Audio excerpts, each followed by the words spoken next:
The Hail Varsity Radio Saturday morning show, presented by the Nebraska Lottery. Strap yourselves in. Here are your hosts, Chris Schmidt. Y'all don't even know he was a virgin until he's 28, and now, roll tide. And Mark Kraynak. Time has come for someone to put his foot down. And that foot is me. Welcome to it, weekend editions here. It's Hail Varsity Radio, presented by the Nebraska Lottery. Chris Schmidt, Mark Kraynak, Elijah Herbel. And numbers to get in this morning, 466-3776, 466-3776, 800-825-5865. Can find us on Twitter, at Hail Varsity, at ESPN Lincoln. And Elijah and I, Chris Schmidt, Elijah Herbel, on Twitter. Mark Kraynak, someday we will get back on Twitter. Used to be at Mark Skurs. I don't know about all that. Brother, it was a glorious Twitter follow at Mark Skurs. I enjoyed it. Yeah, I don't know about all that. It was really the authoritative source on Husker sports. Mark Skurs. Thanks, Elijah. I appreciate that. And ever since then, nobody knows what the hell's going on. Well, clearly you've got disgruntled and frustrated Nebraska fans because, listen, you've had the Husker women basketball team do work this year. They've been outstanding. Coach Cook and Husker volleyball have been phenomenal. 3-9 still hurts.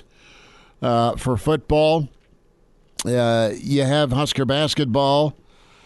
They didn't use any shoes to put out the flaming bag of doo-doo on the front doorstep last night that was called the second half. And then there's Husker. For like a little stretch of the second half. Right. And then there's the Husker baseball team that it's okay. It's one game. There's plenty more, 55 more baseball games for Nebraska to go 55-1. A little tough against Sam Houston yesterday holding leads, but the offense was pretty good situationally. That was nice. The pitching staff, though, they'll round into form, and it'll be okay. Let me say that. It'll be okay for Husker baseball. But you have Nebraska fans last night, man, they were all excited about baseball to come out, and here's a winner. Here's a team that's pegged to win the whole bleeping thing, at least in the Big Ten. And a bit of a letdown last night, but they'll regroup and get back after it today. Husker basketball, we'll hear from Fred Hoiberg here shortly. And you feel for Fred, especially Did you see him get mad last night? I did. Did you see him get mad? That's where I was going, where he had another stupid, lazy pass thrown his way, and you'd think by this point in the season, guys handling the basketball would realize that Fred's our coach and not out of bounds. Yeah. And he just slapped at the ball. Yeah, I mean, I was waiting for him to line up and do a Roy Kent and kick that thing into the 17th row. No one would have been there. That was the most passion we've seen out of the man since he's been here. Really? Well, don't not kid that that's the issue. No. Not that that's the only issue, but it was nice to see some emotion, right? some frustration. Right. I mean, you have to go back to the Teddy Buckets, Trey McGowan, the end of the regulation situation. It was against Illinois last year, where Teddy was supposed to... Hold on. You're asking me to go back through all the losses mentally. I'm asking you to go back through moments of emotion from the head coach. You can count on five fingers like that. Okay, I'm not asking you about. No, the losses all look the same and blur together. So I'm trying to think back. I'm like Illinois last season. I'm talking moments of emotion. Okay. By the way, did you see Teddy Buckets is lighting it up at New Mexico State? By the way, of course he is, because he's the only guy that he allows on the court. He put up 40, but they're doing well in the standings and everything. No, I too. I know. They're going to make it to the dance. That's great. And guess what? By your fifth school, you should find a place that would. Would be tournament bound. But no, Fred spiked his mask.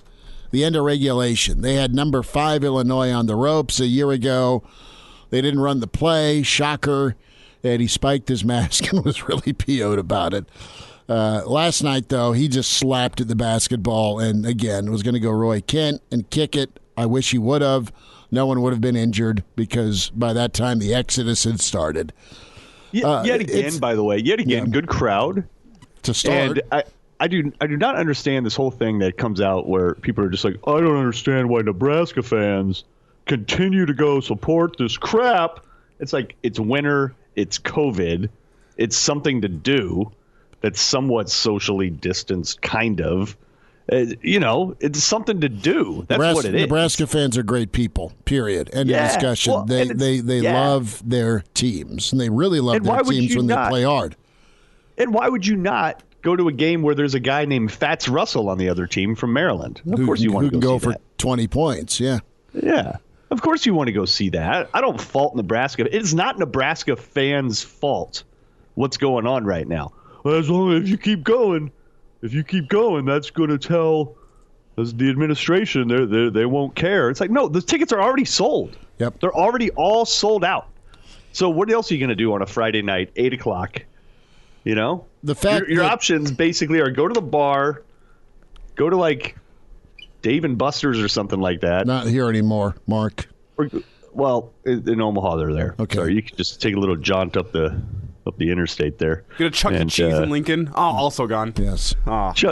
See? God. Thank God. You ever take a kid to a birthday party there?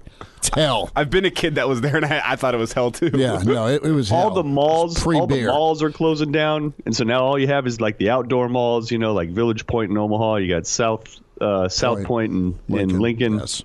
Right? So, like, that's all that's left there. So, like, if you want good, climate-controlled entertainment, that's your option. You go to a basketball game. So don't blame Nebraska fans for what the hell's going on right now. No, they need to be supported, commended, rewarded. All right, that's how it needs to shake out.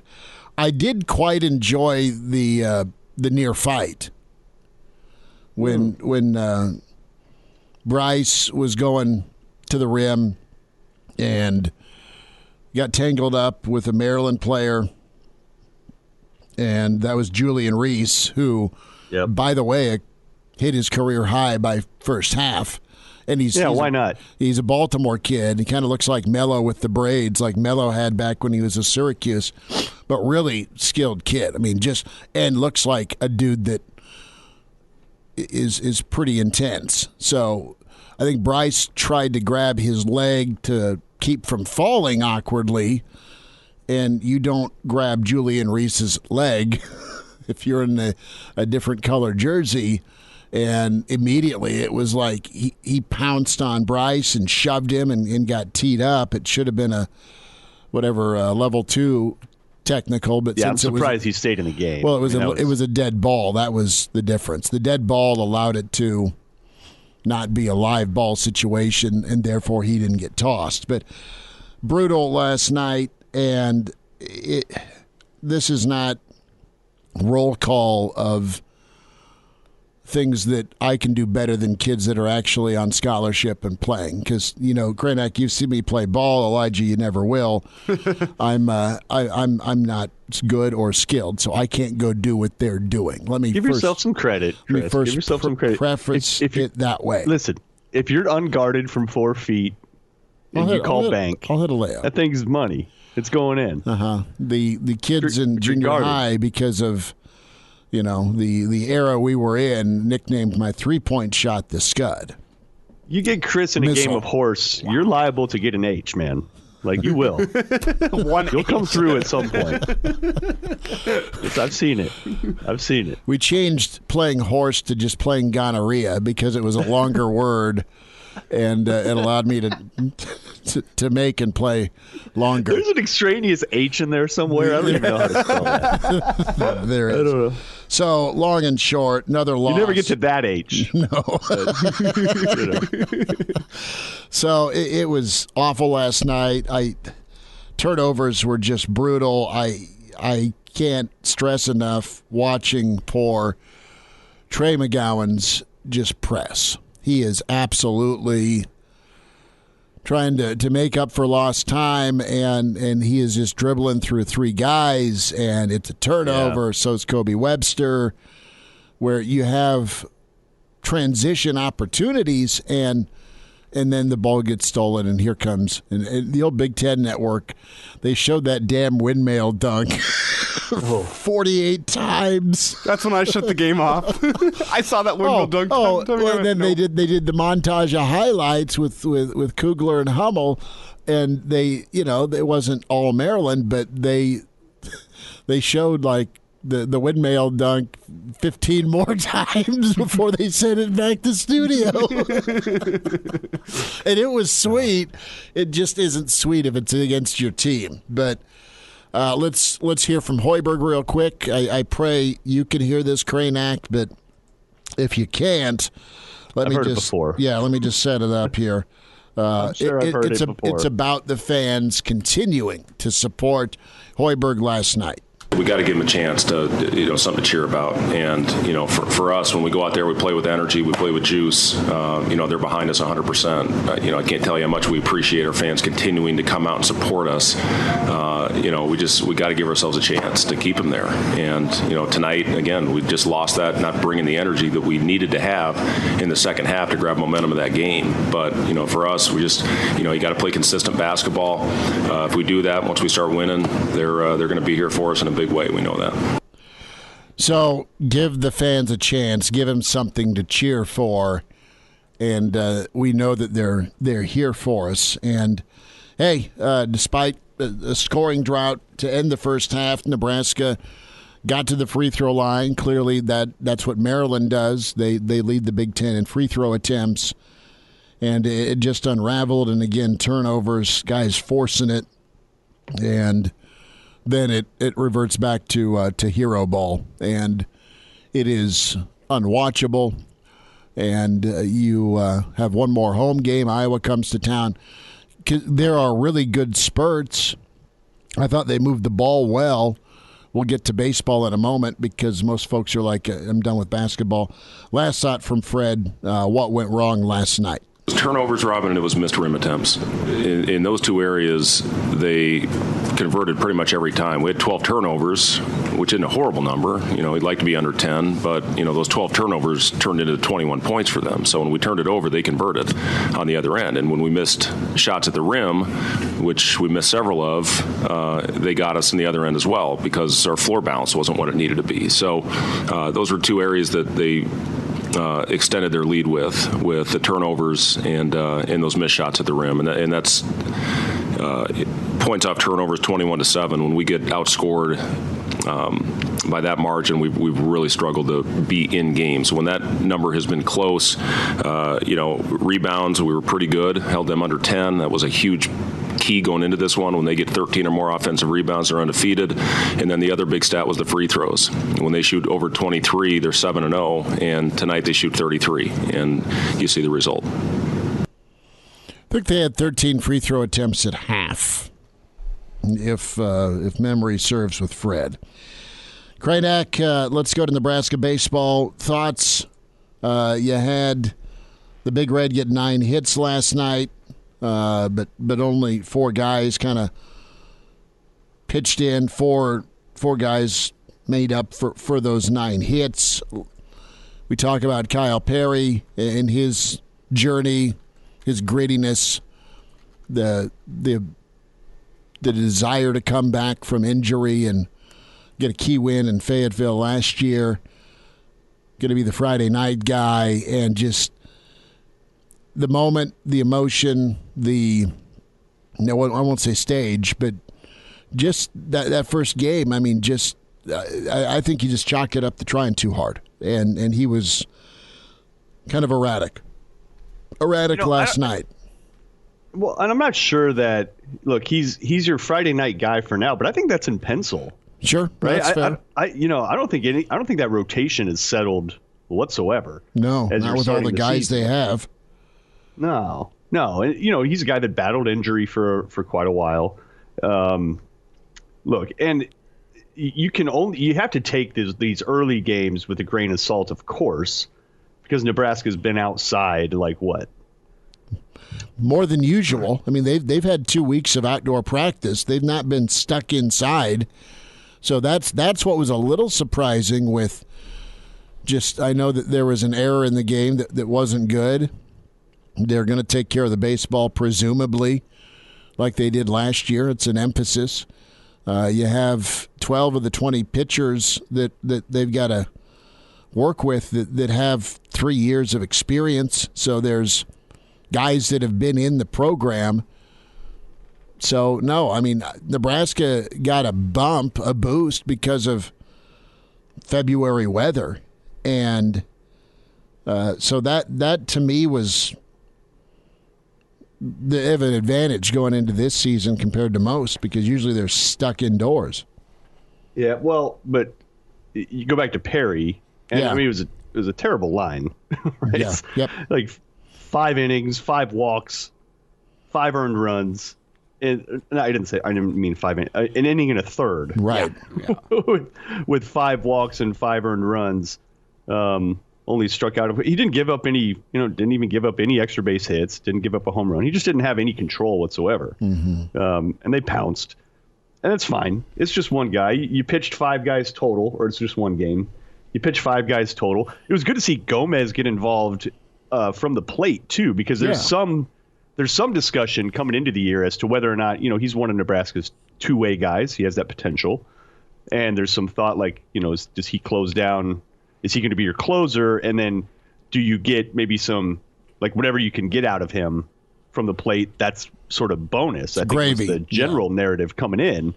But he goes 3 for 5 last night, right? So he's got a chance to maybe be a solid position player. You don't want to say Schwellenbach for sure, but hello, you go 3 for 5 in the opener, you might need that bat in the lineup more than maybe you had thought. And maybe that is the guy that comes in and shuts it down just for an inning or so late. But look, like you mentioned, one game, you got 3 more the rest of the weekend. Sam Houston, coached by another former Husker, Sirianni. So you know that they're going to play a certain style of ball. He was a player with Will Bolt, back in the Van Horn days. So look, you take it with a grain of salt, but I think it's going to take a little bit for that pitching staff to settle. Like, who really is your Friday night guy? Who's your Saturday? Who's your 1, 2, 3? And you assumed Perry coming in, but maybe he's not ready for all that. You just have to wait and find out. Yeah, and I don't think you want to take too much from this game, Mark. I mean, as you're saying, grain of salt, because Nebraska gave up 8 free bases with walks and hit by pitches. 8. If you're doing that alone, it's hard to go win a baseball game. You give up 8 free bases, and then you added the fact that 15 of Nebraska's 27 outs were strikeouts. They were trying to do too much from the plate. The pitching staff was trying. I think it was a case of the team just trying to do too much on opening night. Not able to find the zone because you're trying a little too hard. You're striking out because you're trying a little too hard. They weren't letting the game come to them, and that's a one-game thing. It's fixable errors. No, Will, I'm sure, had a long chat with them, and Will's always preached, too, if you do get in jams, let's minimize the damage, right? And Nebraska didn't do that. It wasn't just one run here, one run there with 2 or 3 guys left on. Sam Houston kept eating, right, with those crooked number innings. So they'll regroup, they'll get better. They'll trudge forward, and I'm not worried about finding a Friday night guy. Maybe it still is Perry. We're not writing him off at all. Talented kid, lots of heart, one of the leaders, a captain. Yep. And it's all right. Sometimes you don't have your best, and Nebraska can get after it here.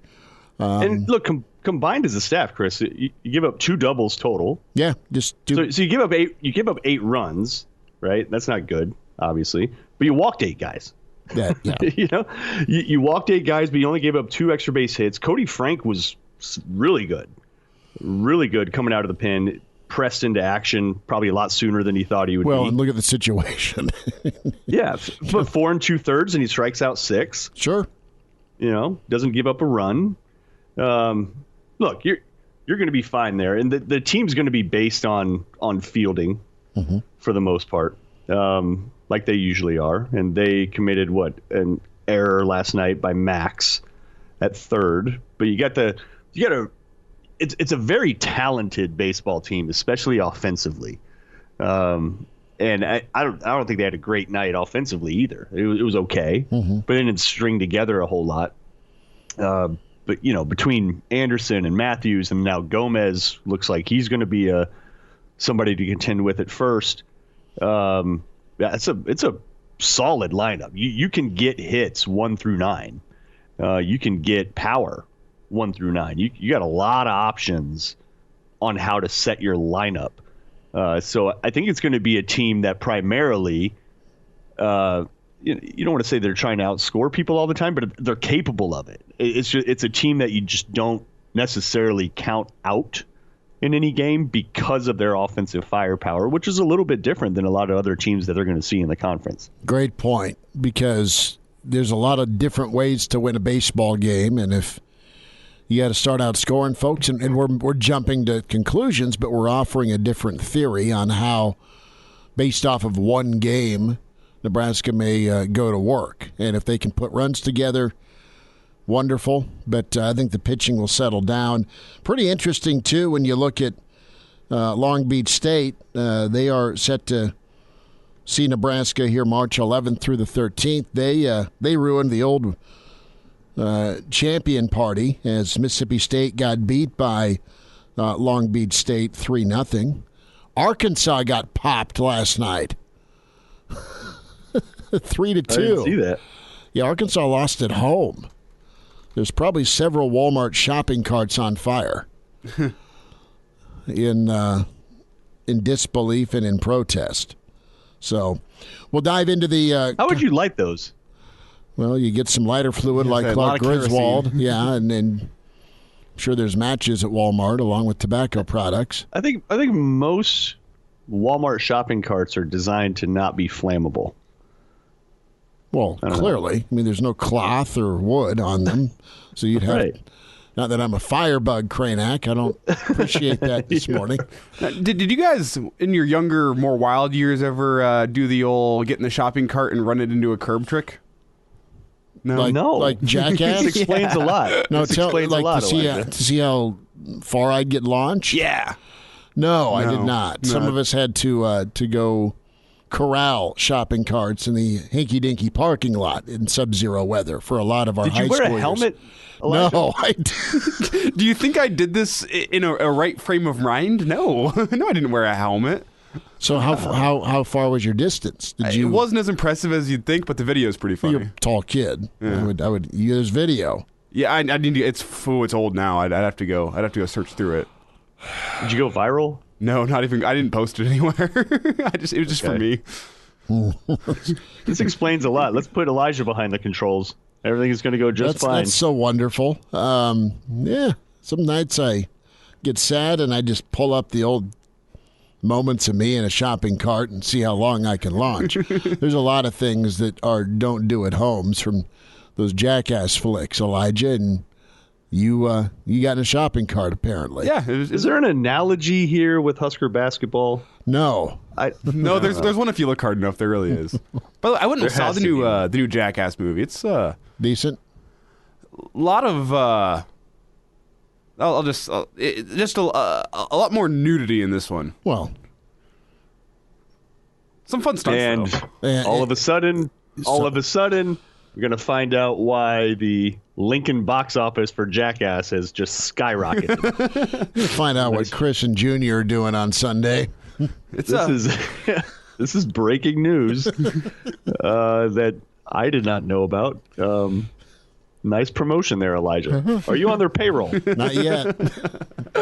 Considering that you used to do these antics in parking lots, and now you're dropping, hey, there is nudity in there. No, the best one ever was the shock collar one, where they put a shock collar on Steve-O and punch the buttons. See, I was like the one where they got Butterbean in the store, just hitting Johnny Knoxville. Yeah, we're off air now. If anyone cares. We're still on air for this. I'll go fix that. It's too cold outside. How about Johnny Knoxville returning punts against Tennessee? That was sweet. That was pretty good too. Would you have ever tried no blockers? That? Actually, he was returning kickoffs with no blockers. Now we're going to take the the former Nebraska special teams crew off the field. that have allowed kickoff and punt returns. But would you have ever signed up for that back in our college days? I don't. Jeez. Against Nebraska special teams last year? I said we're taking the more recent Nebraska special teams that have allowed kickoff and punt returns off the table. Because I think Knoxville would have housed one against last year's Nebraska special teams. 2 years ago, you really have to make just a couple cuts and you're out. 2 years ago, probably. During the Riley era, probably, but not when Bush was back here running things. He's gonna whip him into shape. That's about right. And Bo's special teams were good. I don't remember a kickoff or a punt return happening while he was while Papuchis was in charge. So no, but yeah, Johnny Knoxville may or may not have housed one against the current Nebraska special teams unit. Not this year's, but it's a foot race. We're going to step away. A guy and the walk-on from Gothenburg can't quite catch up. Why are you picking on Gothenburg?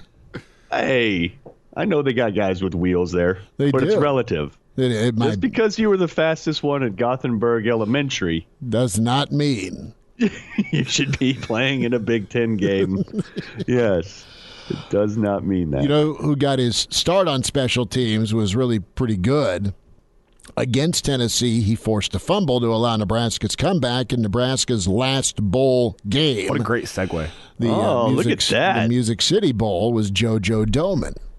Mm-hmm. We had a chance to sit down with Craig Domann, JoJo's dad, and also a 3-decade veteran as an NFL agent and player representative. We had a chance to check in with Craig this week, and we talk about JoJo's journey and all the interesting times Craig has had as a player rep with the combine looming, and of course the NFL draft around the corner. Some really positive feedback on what Cam Taylor-Britt's done when it comes to some of the NFL scouts and draft analysts out there. A lot of love for JoJo as well.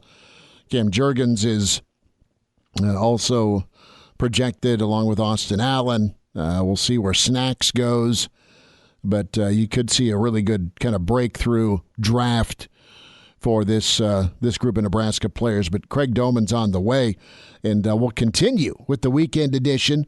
Hail Varsity Radio, we're presented by the Nebraska Lottery. Now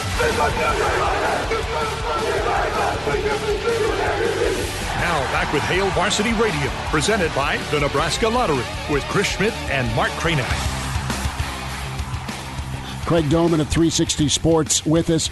Craig, nice to spend a few minutes with you. Thanks for the time. Craig, are we connected, bud? Do we got you? We are. I'm not sure. I'm using my wife's computer, and I had a little glitch there, so I'm not going to touch it so we can chat. That's fine.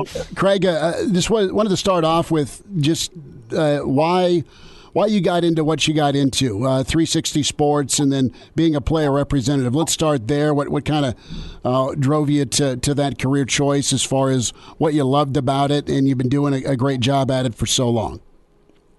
Well, interestingly, when I first got started, I wanted to represent guys from Nebraska because they had a great program. Tom Osborne ran a tight ship. And so I actually spoke to Tom Osborne back in like 1992, 1993. And one of my first draft picks was Tony Veland out of Nebraska. So I've had Tony Veland, Steve Warren, John Hess, Eric Warfield, Mike Menner, a bunch of guys from Nebraska over the years. And so I think that part and parcel led to JoJo ending up at Nebraska because he was familiar with those guys, hung out with those guys. Those guys came to our football camp every summer here in Colorado Springs. And then I took him to Nebraska games when I was recruiting. So JoJo's had a long history with Nebraska before he ever set foot on the campus. I'd say so. That's quite a list. You mentioned John Hess, friend of ours, Minner, Warfield, Veland, all guys that got rings and got rings at the next level. Craig Domann's with us here at Hail Varsity Radio, 360 Sports. What's the process been like for JoJo and for you, just kind of getting comfortable? Great football season for JoJo individually, did really exceptionally well at the All-Star games.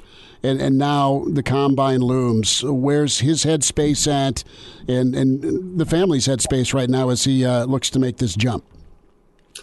Well, it's certainly an interesting time in the Domann family because, for many years I've been representing players, getting them ready for the draft, but they haven't been your own son.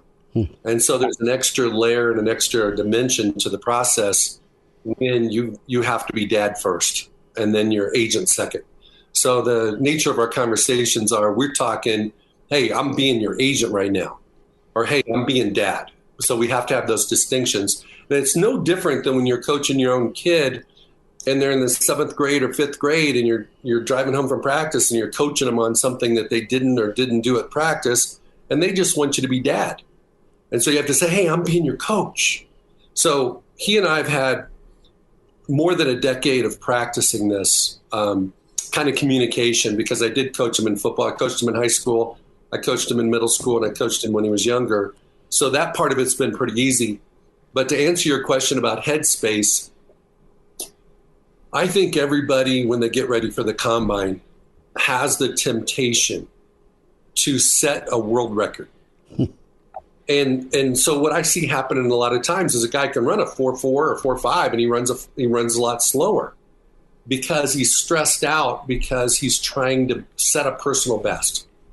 So I just spoke to JoJo a couple hours ago, and right now he's just trying to get ready for the combine. They're doing workouts at 9 o'clock at night, which is when he's going to be running on NFL Network, I believe on March 5th. He's going to send me the schedule here in a minute. But you got to practice what you do at the time that you're going to do it, so that you don't show up in Indianapolis to run at 9 o'clock at night when you've been practicing at 9 o'clock in the morning. So that's one thing he's been working on. But getting back to his mental approach is, be the best version of you. Can you be the best version of you? If you're 95%, 98% of what you really are, you're going to do great. What happens to so many players is they put this self-imposed pressure on themselves that, hey, I'm on TV, I'm running for dollars. They get in this mindset of, hey, I'm running for money. No, you're not. You got to go out there and just be the best version of you and let the cards fall where they're going to fall. So that's where his headspace is. Craig Domann's with us here, Hail Varsity Radio. And I got to ask, with you and your history with NFL players, what were the expectations like for you with JoJo as he was getting through high school, getting some college offers? And what were the expectations he placed on himself? Was there ever, you think, higher expectations that he placed, knowing, well, Dad's an NFL agent guy, that's what I want to do? What was that like growing up for JoJo? Well, I think that's a great question, Elijah. I think JoJo had dreams that I didn't know he had. I think he had aspirations that I wasn't aware of. So he's hanging out playing ping pong in our basement with Mike Minner, when he was 9 years old. He's played Madden against Marion Barber at his place in Dallas, the morning after a game. I took him to a Cowboys game on a weekend. They played on a Sunday night. I'm over at Marion's house the next day with his mom. I'm talking business at the kitchen table, and here's JoJo playing Madden with Marion. So when you're around that kind of environment, it would make sense that you would probably want to do it too. And so I don't think it's really come out until the last few months that this is something that he's always dreamed of doing. But I think once he got to Nebraska and he had his knee surgeries and he had some detours, that was the last thing on any of our minds. It was just getting back and just get healthy and try to go be the best Husker you can be. Let's not worry about the NFL. But now that chapter is behind him, I believe he's all in. I think he's going to be a great prospect for an NFL team, not because he's my kid, but because he's more mature, he's ready for it, and he's been thinking about it for his whole life. Craig Domann's with us here on Hail Varsity. Craig, you've represented folks on both sides of the ball. You've represented special teams, standouts. let's touch on JoJo's worth to the NFL and that special ability to cover, to hit, and to pressure. He is the 2.0 of what a lot of defenses want, and that is the guy that can carry and cover a tight end or a big slot guy, but also bring the thunder when it comes to making tackles. And Nebraska fans saw that throughout his career in Lincoln, how good a tackler he was. And NFL teams got to be really excited to have a prospect like him to work out and view. Well, I think one very positive thing for JoJo is going to be a 4-phase, 4-core special teams guy. And those guys are more valuable in the pros than they are in college. Sometimes you can get drafted in the 5th round just to be a special teams guy. And it's a bonus if you can get on the field. But there's been guys like Slater, Matthew Slater for the Patriots has played like 12 years just primarily on special teams. So that's going to be JoJo's first role. Then what they're going to do is they're going to see if he can be a dime package, sub-package guy, where he's going to come in when there's certain personnel packages, certain situations where they know game planning that this is what's going to show up on 3rd and long. And they're going to put him in the game so that they can blitz him, he can cover, or he can tackle. And depending on how well he does in that will dictate what happens next. Because most guys that look like JoJo, that have the skill set like JoJo, eventually end up on the field full time. But you're not going to draft a guy with his skill set necessarily for a full-time guy from the jump. He's not going to be I'm not going to put limits on my own kid, but the reality of it is he's probably going to be a sub-package backer in the beginning, and then he's going to show him whether he can or can do more. Craig, a thought with what NFL this draft class is walking into, the NFL of 2022. You have an extra game. They're talking more overseas games. You've been around the NFL for 3 decades. What's the advice there? That's a great question. I think you have to take care of your body. You're in a train wreck. You're in a car wreck every Sunday. If availability is really most important. If you can't keep your body in great condition so that you can play, I mean, you're the Rams, the Bengals, those dudes played 17 plus 4 plus 2. Mm-hmm. Okay, that's a lot. That's 23 football games. That's like 2 college football seasons. And if you look at some of their players that contributed at the end of the season, they weren't even really a focus point back in September. So it almost looks like GMs are putting together rosters so that they can almost have two seasons of players. Now, I'm not talking about your top 22, but after that, you're building, you're signing and developing guys and put guys on practice squad in the early part of the season that you're hoping are going to figure it out and be well equipped and healthy to play in December and January. Craig, when it comes to any player coming into this draft. You froze up. Finish your thought. Sorry about that. Oh, it's okay. Where did I leave off? You left off with the advice, any player coming into the draft. Okay, so it's 23 seasons, or 23 games. I'm so sorry. You got 23 games.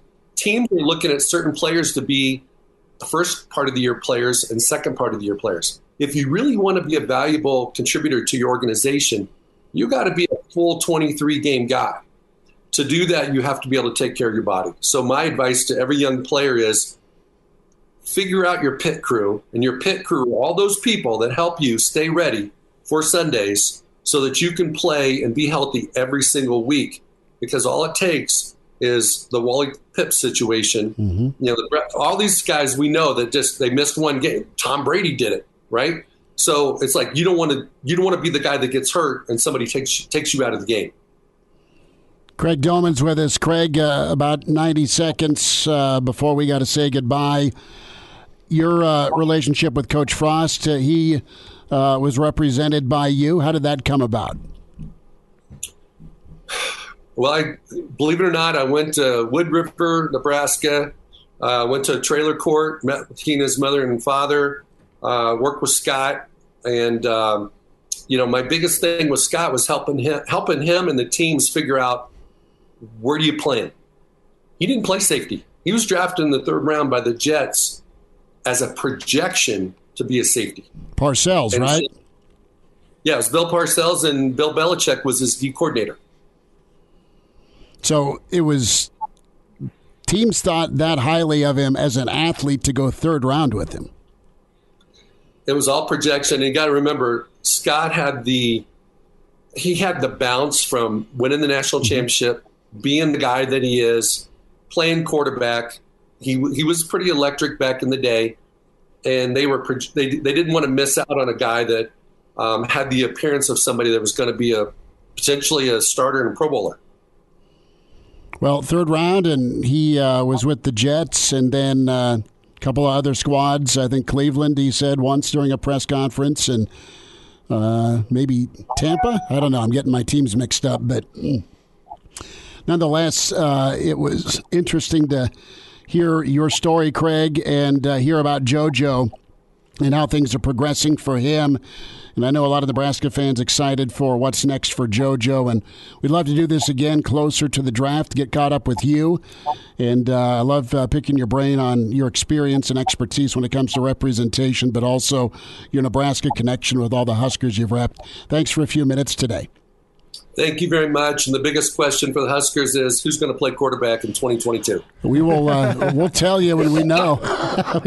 There's a few to pick from, Craig. Yeah, that's good. Well, thank you, gentlemen. Craig, one last thought before we let you go. If you could pick where JoJo ends up this spring, what team do you want him to go to? I've thought about this a lot. I want him to go to, selfishly, I want him to go somewhere where it's warm. But for him, I want him to go somewhere where they have a vision for him. Because if they have a vision for him, he's going to be a good fit and he's going to fit into their scheme.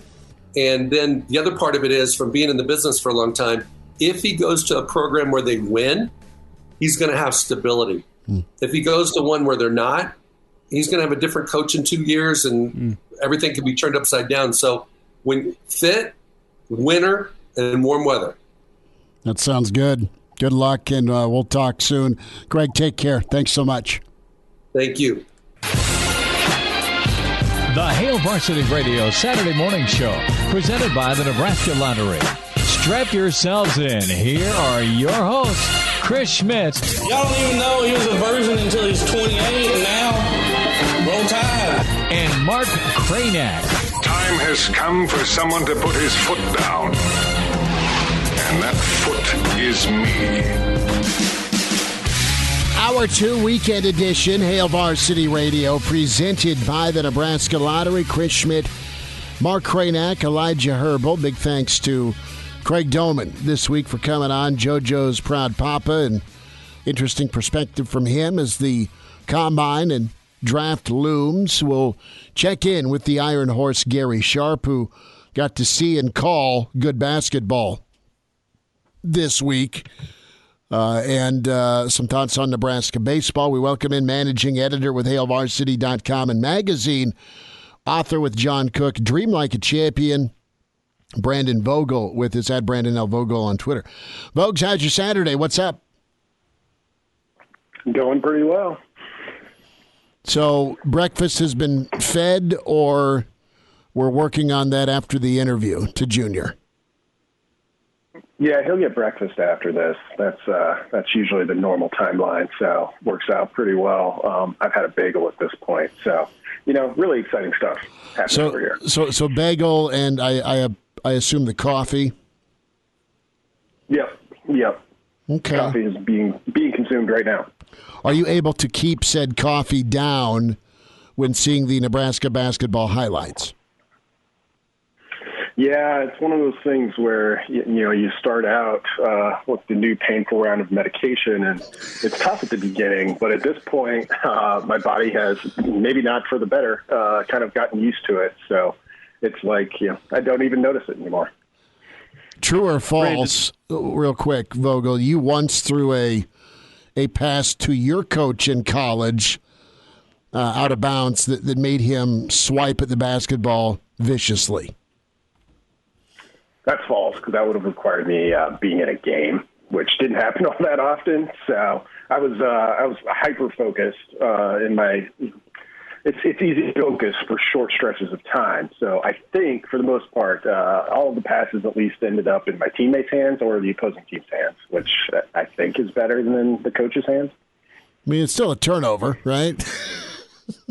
Yeah, that's true.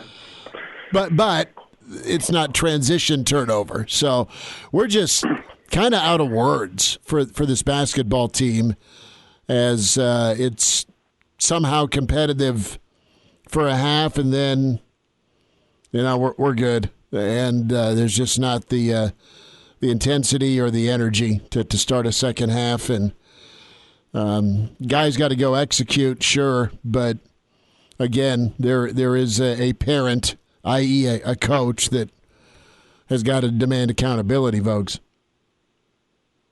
Yeah, that's the thing, and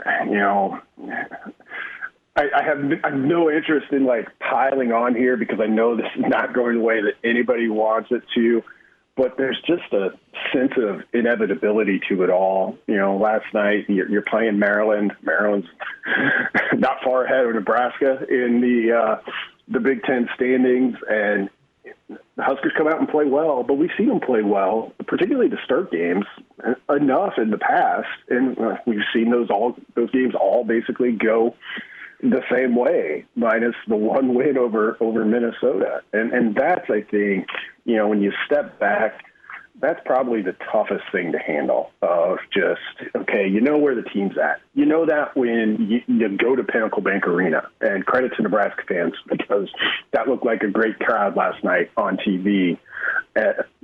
But it's just, you never shake yourself out of how this whole thing has gone, which tells you that, and this is a scary thought, as bad as things look, it's probably pretty true to where they're at, because there haven't really been signs that, oh, well, they played pretty well this time and it just didn't work out, which happens sometimes in sports. No, this all seems kind of like, unfortunately, the overall design for this team this year. Brandon, if you could flip a switch and just instill one characteristic into this basketball team, what do you think it would be to get them to kind of turn things around and be more competitive? What would you just install into this team? I mean, I might go with just effort defensively. And if this sounds like we're going back to what you might, tell a sixth grade basketball team, it feels that way to me. And I kind of think it's that. And if it weren't that, you might be rebounding, because those are simple building blocks things. There are so many times when I feel like I'm watching Nebraska, and, we can see the talent of somebody like Bryce McGowan's, and we can see flashes from other people, and I'm just sitting there watching it, and whether they're in the game, whether it's against Iowa, where they're out of the game, with 10 minutes to go in the first half, and you just see some of the opponents, they throw these kind of lazy passes occasionally. I mean, every team does, but I can't remember the last time Nebraska just stepped in and got one of those. And that's such a simple thing, and kind of like a little bit of special teams play. Defense isn't fun in basketball. There's very few people who have ever played the sport that are just of that, kind of have that gene where they're like, no, this is what I do, and I really love this side of the game. But you at least got to take what's there. And I keep seeing things like that where there's a play to be made, and on the defensive end in particular, it seems like Nebraska very, very rarely makes it. Brandon, now that you can look back with some context, does what has happened to Nebraska under Fred Hoiberg make you revise what you thought about the Tim Miles era at Nebraska, his ability to get Nebraska into the NCAA tournament in a modern college basketball? I mean, it just seems like, seeing how much Fred Hoiberg has struggled with it, and Tim Miles' predecessors, it almost makes the job Tim Miles had done at Nebraska seem more impressive. Yeah, I think it has done that for me, to a certain degree. And I think that's kind of, natural with going through different coaching eras with when you're putting in new information. I mean, Hoiberg, he didn't have a ton of choice, but I mean, we can remember that first year where they basically the players that did have the option of coming back, they basically jettisoned that roster and decided to start over. And in some ways, in most ways, really, they've never really gotten out of that cycle, which is well covered ground at this point. But it's been hard to build momentum. And when you step back and look at these 3 seasons as a whole, there's just never, I can't come up with an instance of a moment of momentum. I mean, what's the high watermark of these past 3 years? Go back and look at it, and it's really, really hard to find one.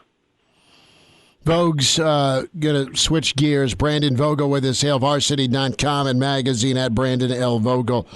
Let's go to spring football and give me 2 guys this coming spring that have been on campus a while that are probably at the most critical part of their career.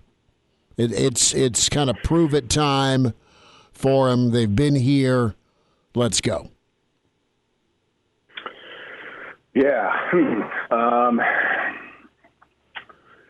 We might be close to that time for Xavier Betts. And I mean, we look at Nebraska offensively and, his availability and his kind of usage has been curious. So, who knows all of the factors that go into that, but you can look at him, you can see the talent with him, and with Nebraska this spring going into next fall, you can definitely see the need Nebraska has. I mean, we look at the wide receiver core, and there's a lot of new players there, and we're like, but they've got Omar Manning and they've got Xavier Betts back, which is great, but we still haven't seen enough of those guys consistently. So, and with Xavier in particular, in-state guy was a big get for Nebraska.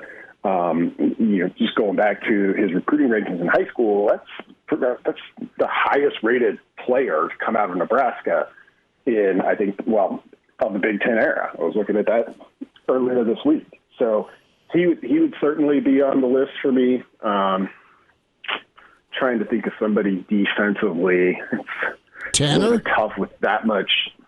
Yeah, I mean, at this point, I kind of feel like this deep into his career, it is what it is with him. So I might lean more towards somebody like Farmer, which I would say, in my opinion, everything we've seen from him to this point has been good. Mm-hmm. And I think his ceiling is still somewhat higher.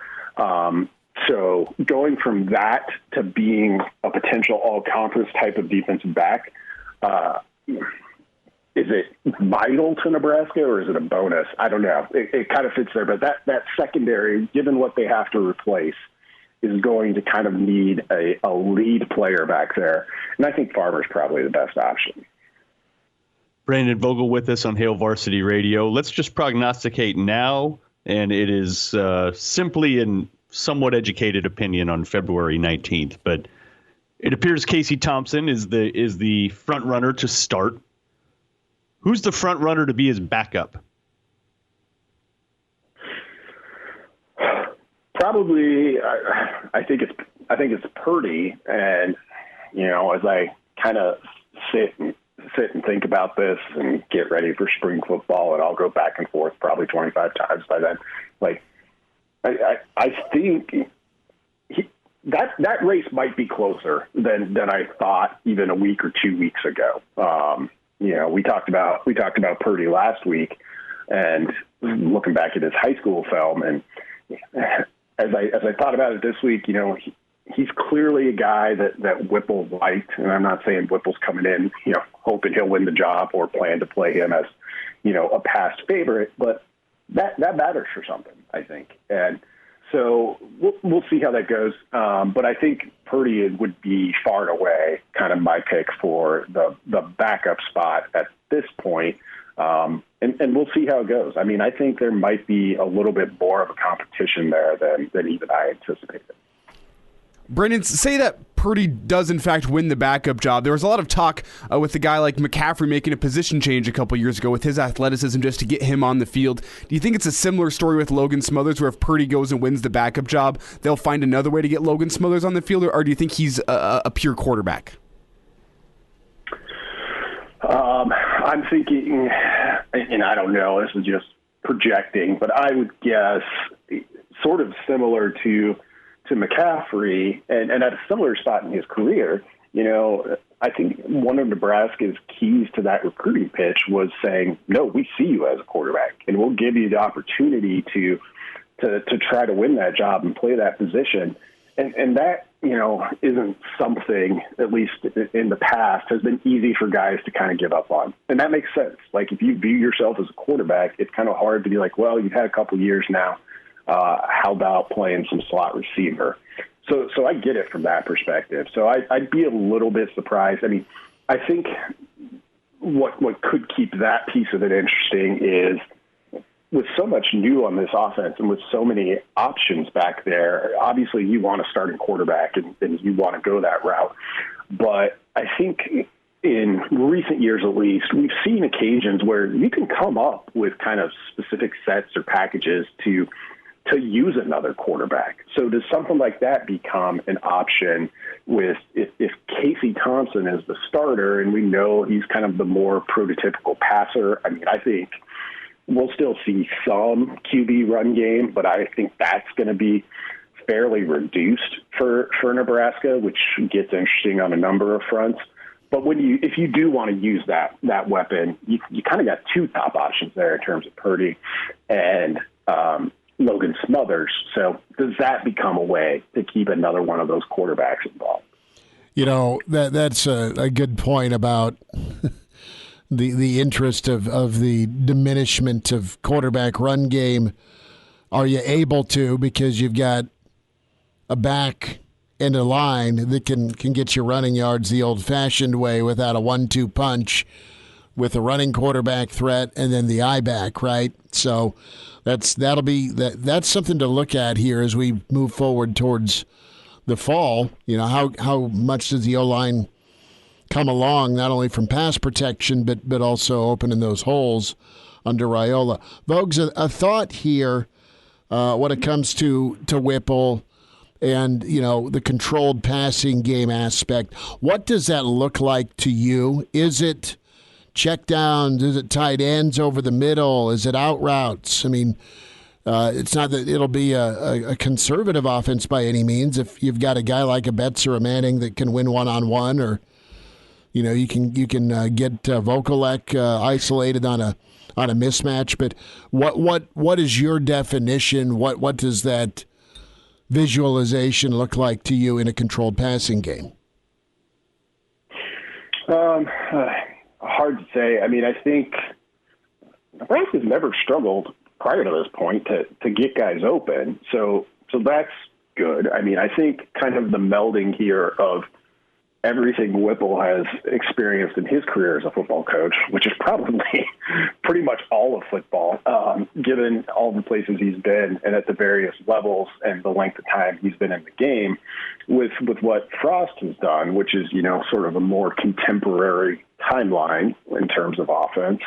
I really think they're going to have most of kind of the classic passing concepts in there. And Whipple, it's easy to say this, but it's hard to do because everyone sets out to do it. But, we heard him talk in that initial availability about we kind of have something tailored for each opponent. It's pretty simple. We want to go where they are. And, we know that Pittsburgh last year really used the tight end, really hit the deep ball too, but they had one of the best receivers in the country, which certainly helps with that. So I think you'll see a pretty varied passing game. I don't know that it'll be easily identifiable as, it's this, particularly in the spring, but it might not even be that way, once you get 4 or 5 games into the fall, because it may just look like, the passing game's better, and hey, that's great. Brandon Vogel with us on Hail Varsity Radio. Adrian Martinez comes out on a Hurrdat Media Production podcast, his Athletes Unfiltered podcast, talks for an hour about the season as a whole. Brent, I wonder what your biggest takeaway there is. Mine was that the broken jaw and how that came out probably played as much of a factor as anything in his decision to leave, because it came out not from him, and the plan all along was to keep it a secret. What were some of your takeaways from what Adrian said in that podcast?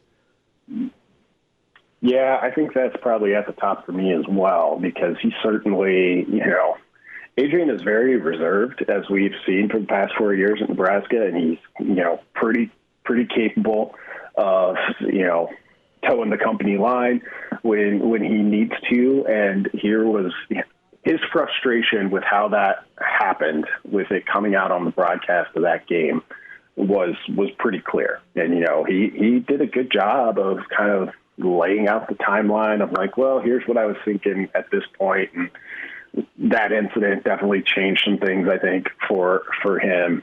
The other thing was he kind of ran through the litany of just stuff he was dealing with. So obviously the broken jaw, but he had the high ankle sprain at Minnesota, and just the little kind of nicks players get. It really made me stop and realize, like, there's so much of this happening each week to all of these players, not all of them, but a lot of players and all teams in the country. And it just kind of made me realize how easy it is to kind of look at Saturdays and be like, well, did you win or did you lose? And ultimately that's all that matters. We all understand that. But there's a lot that kind of goes on that we don't ever know about until incidents like this. So credit to Adrian for coming out and speaking pretty freely about that. Brandon, do you think that it's going to be a focus of the Scott Frost and Mark Whipple offense to not put their quarterback in positions that those types of injuries can rack up? I mean, it felt like Martinez was getting popped once or twice every single game, if not more. Do you think it's going to be a pretty big focus to keep that quarterback clean and protected from now on? Yes. And, I mean, Nebraska flat out needs to get better in pass block, which is part of the issue. But also, in terms of how much those quarterbacks are asked to carry the load running the football, I think will be the big piece of it too. And to Chris's point earlier, to do that, you better find a handoff run game, because for the past really 3 seasons, Nebraska hasn't had much of one.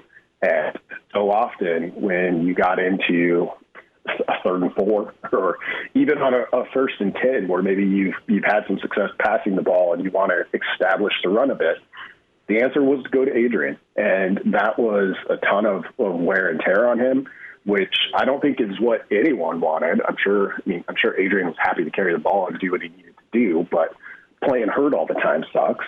I'm sure Frost didn't want to have to rely on his quarterback run that much, because they knew the stakes for that. If he goes down, like, you're turning to young players pretty quickly.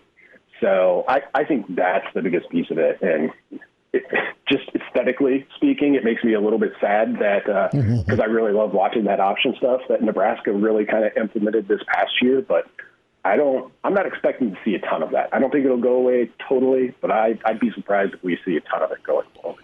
Vogues will get you out of here. Brandon Vogel, managing editor, HailVarsity.com and magazine. 2 things. 1, let's pump up the baseball preview, the Hail Varsity magazine issue that is out. Incredible. 2, we were having this discussion because Elijah brought up the new Jackass movie he went and saw, and somehow we got onto shopping carts because, the Arkansas Razorbacks lost last night, so we were fearful for shopping carts in Walmart parking lots last night down in Fayetteville. And he's like, hey, did you ever try that launch like Knoxville and company did in Jackass? Where you hop in the shopping cart and then you go run it into a curb. Right, and you see how far you can fly. And Kraynak brought up the fact that Johnny Knoxville was a mean punt returner, even though he didn't get loose against Tennessee in one episode. True or false, would Johnny Knoxville have returned a punt or kickoff against past Nebraska special teams? Against past Nebraska special teams, I'll say no. The most recent Nebraska special teams. That's what I mean. I'm sorry. The most recent special teams. Well, yeah. I mean, I guess those are past two. Probably have a fighting shot. I mean, of the special teams groups, kickoff return. I mean, Nebraska's given up a couple of those too. I wanted to say 2020 was really bad. Yeah. It's easy to forget because like 85% of kickoffs are touchbacks now. So, I still think Nebraska finds a way to corral him, but if they get out to the 50. He'd set you up in plus territory. Oh, that's good. The baseball preview. Tell us about it. Yeah, so February issue just came out. Steve Marek did a great job there, just kind of previewing the season ahead. So we've got that in there. We've got some softball in there. Drake Keeler did a great story on the history of black women athletes at Nebraska. That's definitely worth checking out. So all of that's in the February issue. If you want to get that, you can order individual copies on hailvarsity.com, or even better, you can subscribe at hailvarsity.com/subscribe. You know, baseball, a little bit of a rough start, but it's a long baseball season, so kind of look at that and just say, you walk that many batters or you give that many free passes away, you're going to run into some problems. Amen to that. Enjoy the bagel and coffee. Fist Pound Jr. We'll talk next week. Thanks for jumping on this morning. Thank you. All right. Brandon Vogel with us. Good to hear from him. And that's a very good compromise. He'd bring it out to the 50. Fair, very fair. Not a house call like Wisconsin or Rutgers or I'm not sure if Johnny Iowa. Knoxville still's got the top end speed after all those stunts after all these years. But you get him a handful of meth, we'll talk. It's not Steve-O. Oh, sorry. Yeah, I get them confused. Let's check in. The Iron Horse coming up. It's Gary Sharp with us on the way. Weekend edition. Hail Varsity presented by the Nebraska Lottery. Glad to have you back. Yes, sir. You heard me right. Here are the guys, Schmidt and Kraynak. Well, Hector, here's the game plan. You're going to bring us 2 absolute martinis. You know how I like them, straight up. And then precisely 7.5 minutes after that, you're going to bring us 2 more. Then 2 more after that every 5 minutes until one of us passes out. Excellent strategy, sir.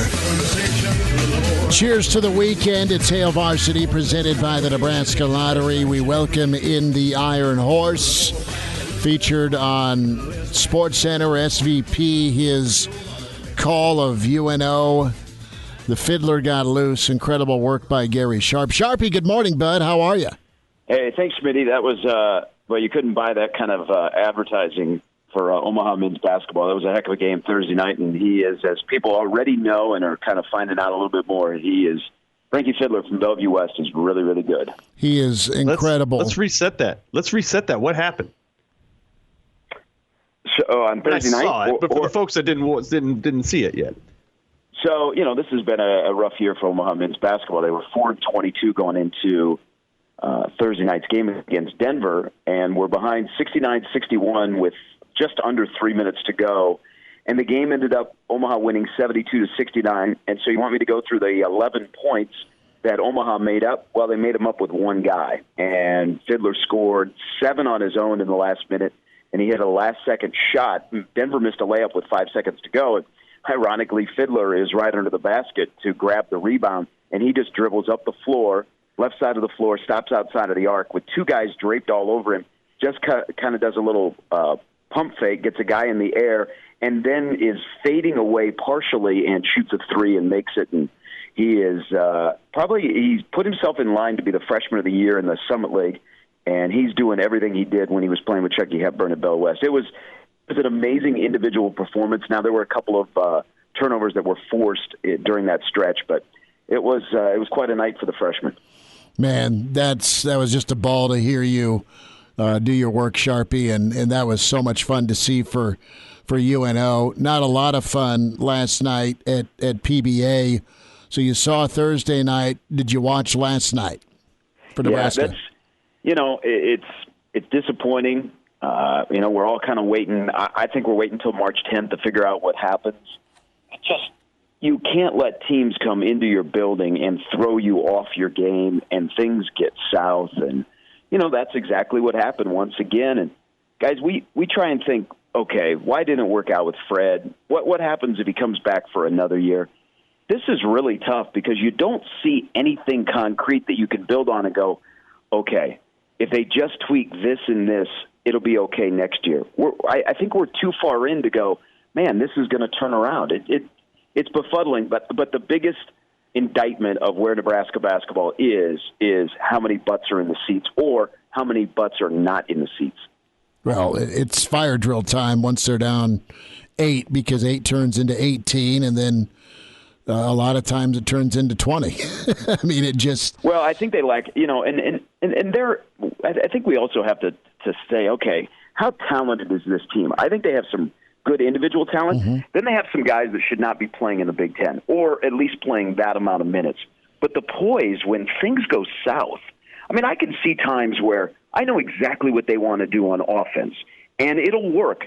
But once things don't work and it turns into hero ball and they completely lose their poise, I mean, that goes right back to the head coach and putting them in a position. And it's just a frustrating year.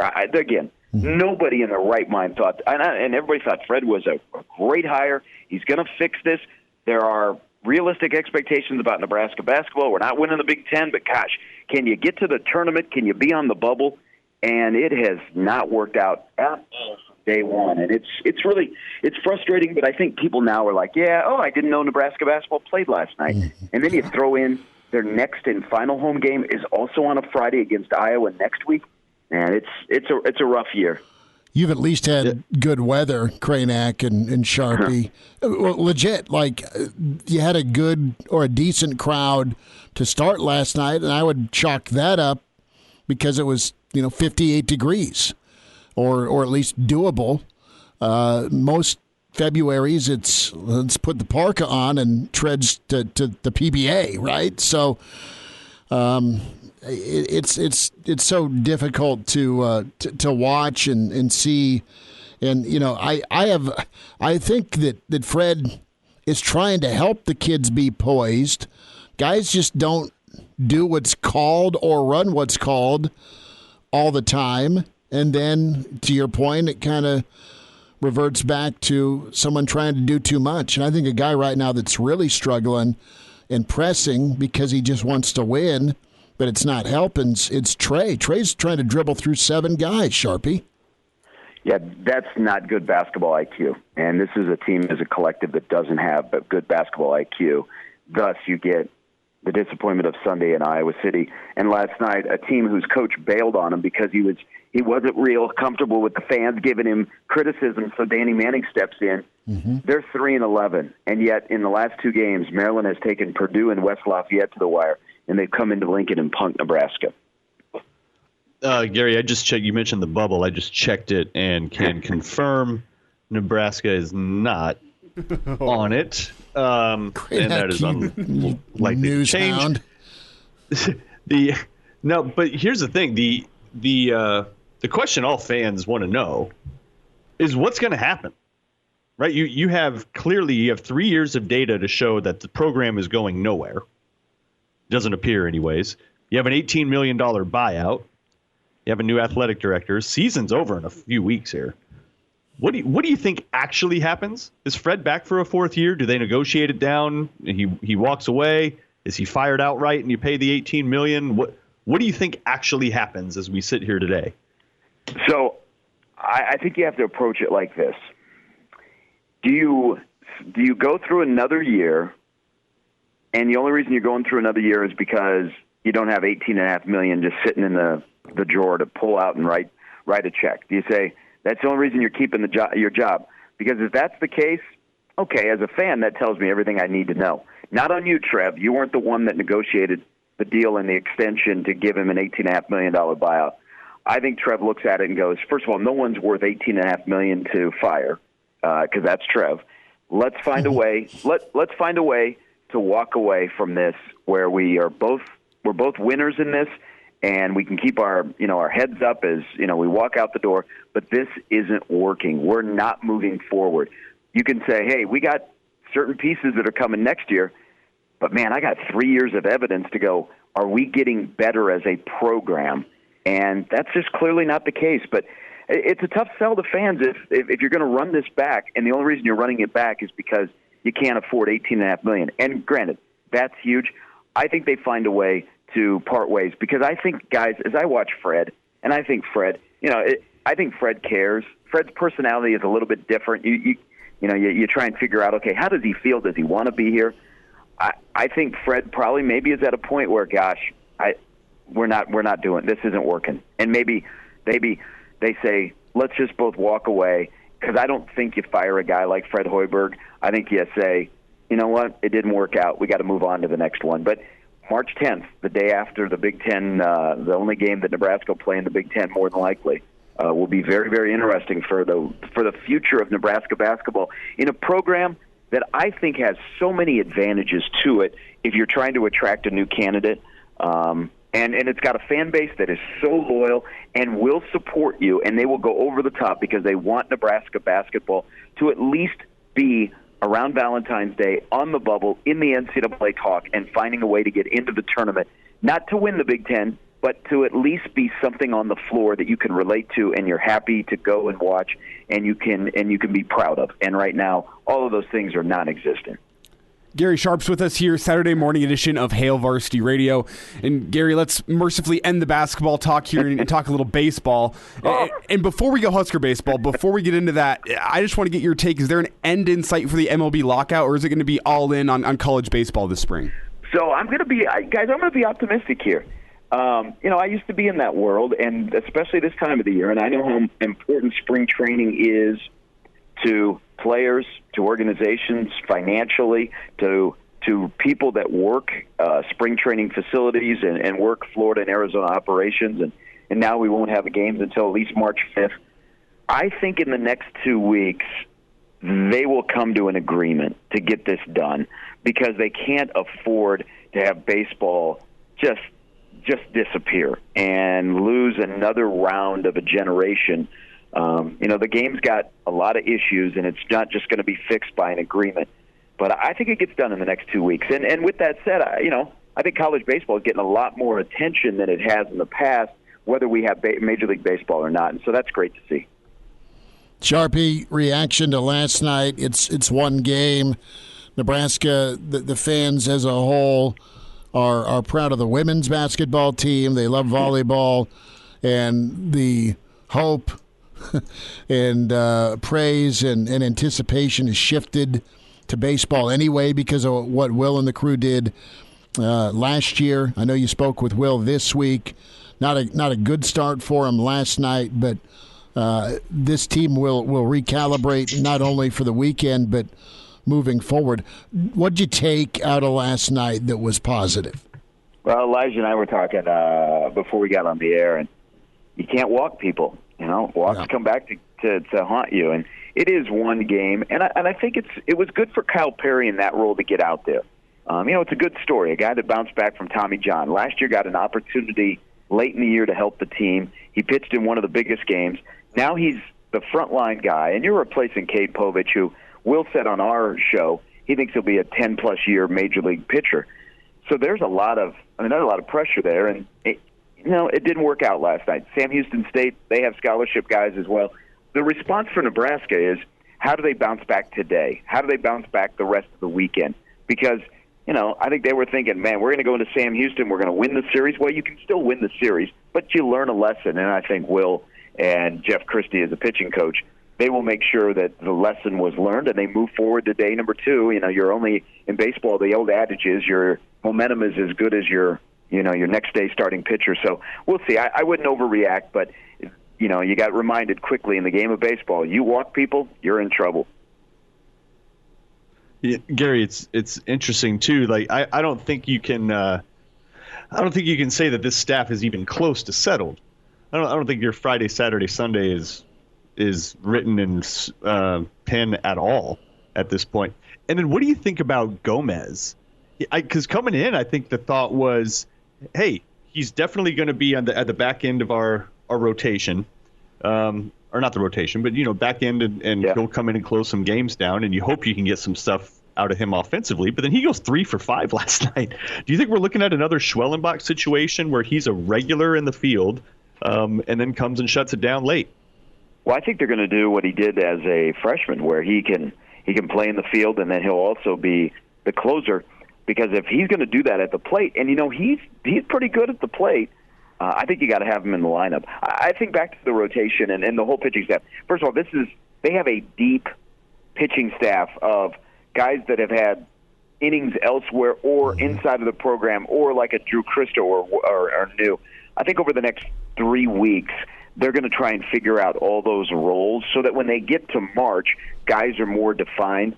But I think their top 4 starters, and whatever order you want to put them in, I think that's kind of set right now. And then they'll look for somebody to maybe have a big midweek that goes, hey, maybe that guy should be our Sunday guy. But I think they want to either have Shea or Kyle. They want them to be the number one. I think let's watch how Kyle Perry bounces back next week. But they have a deep pitching staff. They just are going to have to define some roles on, okay, who is our Sunday starter, who is our midweek starters, because they've got midweek games for the first time in a couple of years, and then who's going to lead up to Gomez. But that was pretty impressive last night, what he did at the plate. I wasn't expecting that, and that's a good story considering he was shut down for a couple of years.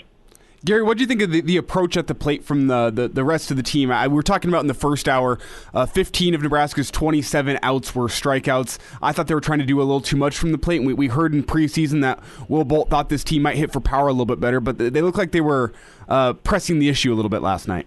Yeah, you know what, they also, I credit to Sam Houston State and Jay Sirianni. I know him from actually from his dad, John, and then I knew Jay in high school before he ended up at Nebraska briefly. He's got a good team. Sam Houston State is the favorite in their conference. And the arms they rolled out there against Nebraska last night were pretty good. I thought Nebraska's approach would be better because Nebraska's had more live BP. They've had more stuff on the field where they could replicate game-like situations.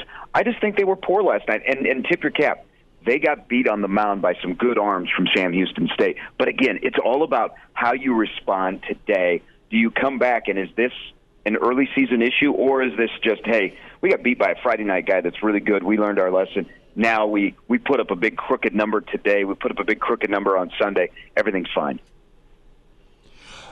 Sharpie, we'll get you out of here on this, and I want to go NFL and Chiefs. What do you believe this week? Couple of stories out.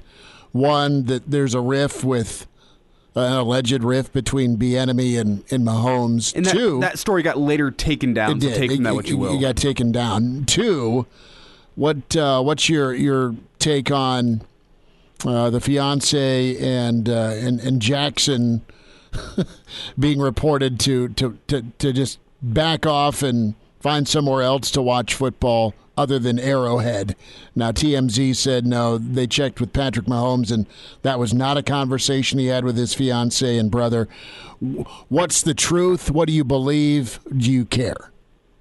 No, I don't care. I mean, Kansas City was one play away from ending the game in the first half against Cincinnati, and they were one play away from going to their third straight Super Bowl, where I have a quarterback that has won a Super Bowl early in his career, and he lost. He didn't play well in the second half, and so he's fair game. It blows me away that all of a sudden Patrick Mahomes, in the span of a couple of weeks, went from being one of the top quarterbacks in the NFL to being a complete bum. And he's out there, and people want to take cracks at him. And so what if he goes to a Texas Tech basketball game to support his alma mater and his fiancée is there? Hey, I'm not a big fan of his brother or his fiancée drawing a lot of attention like they do, but it's not affecting my quarterback on the field. And all of this stuff, you know what? People keep taking cracks at him. That's fine. I'm sure that will help him during the off season. But I'm sure people have better things to do than to pay attention and try and read lips of him talking to his fiancée. It comes with the territory. I understand it, and I think he will handle it appropriately when he can when we play football again in September. The thing about the article between, about a Bieniemy-Mahomes rift, first of all, there may be some of it that is correct, but you don't take it down, or then before you take it down, you change the story. I mean, come on. Mm-hmm. That's not how this works.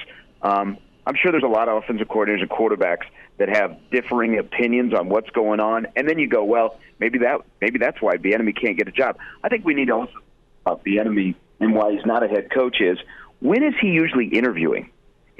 He may not be a very good interviewer because when does he have time to prep for interviews on specific jobs?